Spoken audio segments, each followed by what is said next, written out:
Autism does not necessarily mean a lack of empathy. That is how it was early framed back in the day, but we are largely seeing that is not true. But it is often associated with a different way of showing empathy. I'm Dr. Anna Kolschmidt. I'm an industrial organizational psychologist, not a clinical psychologist. I research the unwritten rules of work for people from working class backgrounds and neurodivergence. I'm not a clinical, so take it with a grain of salt and look it up yourself. A lack of empathy is not autism. It's psychopathy.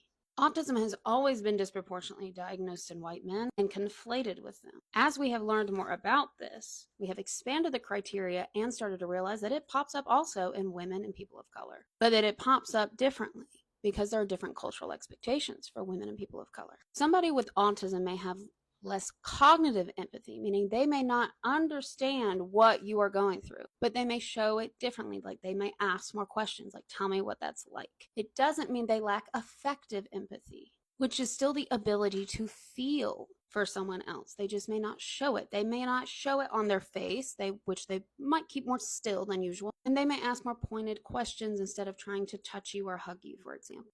But arguably, asking someone how their experience is one of the most empathetic things you can do. It is very annoying when people assume to understand your experience. There are cultural stereotypes and expectations that play in here. Women and people of color are also less likely to be diagnosed with ADHD. Women are already told to smile all the time, even when they're not neurodivergent. So if you're an autistic woman, you learn how to mask really quickly. People of color are told that they are aggressive all the time, so they also learn how to mask really quickly. If you're ADHD, women and people of color don't get to just be hyper in classrooms and like, oh, maybe he has ADHD or she has ADHD and they need help. But these approaches to looking at some external problem are considered more valid for white men. That doesn't mean they shouldn't get treatment. It just means maybe we should also consider other people. But what I worry about, and I've seen various articles talking about, is that if someone has a lack of empathy, that could indicate maybe they're on the spectrum and something else is going on. And not everyone who is a psychopath becomes a serial unaliver. In fact, a lot of surgeons are psychopaths because it helps be able to separate from some of the empathy if you got to cut someone open in a life or unaliving situation.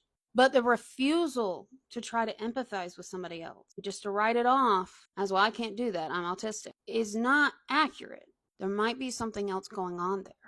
And white folks, we got to ask ourselves what we do to our boys that them lacking empathy is so normalized and not seen as problematic. It's great that a lot of them get help, though, again, not a lot of low-income ones. We don't need to just write that off. And in our culture in the U.S., we tell men a lot of times that they can't show emotions that are not anger.